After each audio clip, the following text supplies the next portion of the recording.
নিশি যখন ভোর হবে, শুকতারাগুলো নিভে যাবে, সামনে আসবে নতুন একটা দিন। দিনটা হোক অমলিন, শুভ হোক সবার প্রতিদিন। শুভ সকাল। হ্যালো, আসসালামু আলাইকুম। সবাইকে তাহলে ভালো আসেননি? অনেকে হয়তো বা নামাজ পড়িয়া ঘুমাই গেছে, ফজরের নামাজ। কেউ কেউ হয়তো বা আটি দেয়, অথচ কেউ সুন্দর একটা মগ্ন আছে। আসলে আমরা তো প্রতিদিনই ঘুমাই। এই যে সময়টা যদি আমরা আধা ঘন্টা না ঘুমাইয়া নামাজটা আদায় করিয়া অন্তত পক্ষে 30টা মিনিট আমরা বাইরে হাঁটি, তাহলে যে আমরা কতটুকু উপকার হইব এটা আসলে আমরা জানি না। অনেকে জানিয়াও অবহেলা করি। আমরা উচিত এই সময়টা আসলে আমরা কিছু বাইরে ঘোরাফেরা করা, হাঁটা। এই সকালে আমরা হাঁটিলে আমরা অনেকগুলো উপকার হইব।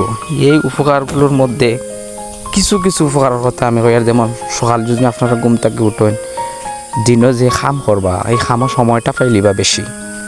তারপরে সবচেয়ে বেশি যে উপকারটা হইব এটা হলো আমরা ব্রেইনরে হ্যামারেজ ও মানসিক চাপ থেকে মুক্তি পাইব।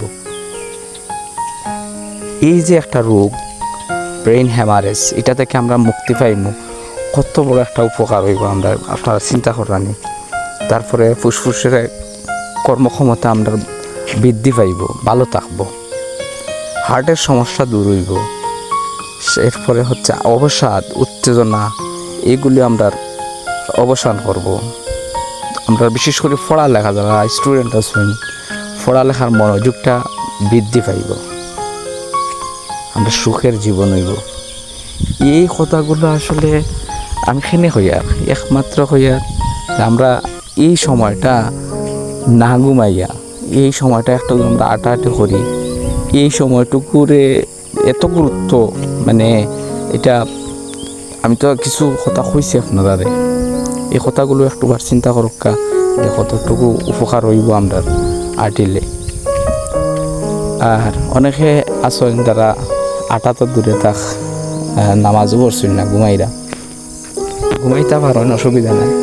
কিন্তু একটাবার চিন্তা করবা, যখন ঘুম থেকে উঠবা, যে সময়টা আপনি খুয়াইছেন, যে নামাজের রক্তটা আপনি খুয়াইছেন, এই সময়টা আবার পরবর্তীতে আপনার জীবনে আইব কিনা। যদি আয়, তাহলে জীবনটাকে একটা দিন মিস করছেন, একটা সুযোগ মিস করছেন, একটা নামাজের সময় মিস করছেন। আর যদি না আয়, তাইলে তো আফসোস ছাড়া আর কিচ্ছু করার নাই। তখন আপনি এই দুনিয়াতে হয়তো আর থাকতা নাই।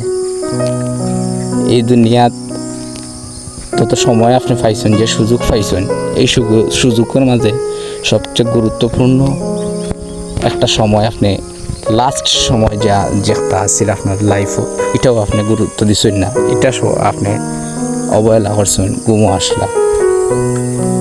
একটুবার চিন্তা করবা, এই সময়টুকু আমরা কিতা করি। আর হয়তোবা এটাও আমরা জীবনের শেষ সময়ই দিতে পারে, হয়তোবা এটাও আমরা একটা সফলতারও দিন হইতে পারে। এই দিনটা শুরু হোক সবর এই নামাজ দিয়া, ফজরের নামাজ দিয়া, এই সময়টুকু একটু কাজে লাগাই, একটু হাঁটাহাঁটি করি। যারা ভিন্ন ধর্মাবলম্বী আছেন, আপনারা প্রত্যেক ধর্ম তো এই সময়টুকু যে ধর্ম প্রার্থনা করার কথা, প্রার্থনা করক্কা করিয়া আটক্কা, দেখবা দেহ শরীর মন সব কিছু ভালো থাকবো, সুন্দর থাকবো। অনেকে তো একটু পরে আবার ঘুম থেকে উঠবা, উঠিয়া যার কর্মজীবনও ব্যস্ত হয়ে যাবা। তো দেখা যায় গাড়ি লইয়া মানুষ যাইরা গিয়া ব্যবসার উদ্দেশ্য, কিছুক্ষণ পরে এই ব্যবসা শেষ করিয়া কেউ লাভবান হইবা, কেউ আবার হয়তো বা লাভবান নাও হইতে পারে, বাড়িতে ফিরবা। তো এই যে লাভ করাটা, এটা তো দুনিয়ার লাগে, কিন্তু আমরা পরবর্তী জীবনের লাগে কোন লাভটা করি আর চিন্তা করক্কা। আর আমি জানি আমার কথাগুলো শুনিয়া হয়তো বা কেউর ভালো লাগবো, কেউর খারাপ লাগবো। যারা নামাজটা পড়ছে ইনশাআল্লাহ তারা ভালো লাগবো, আর যারা এই নামাজ পড়ার অভ্যাস নাই, সকালে ওঠার অভ্যাস নাই, তার কাছে একটু খারাপও লাগবো। সমস্যা নাই এটা। তো আমি আপনারা অনুরোধ করবো, আপনারা সকাল ঘুম থেকে উঠবা, উঠিয়া আটাআটি করবা, নামাজ পড়বা। ভালো থাকা সবাই। আসসালামু আলাইকুম।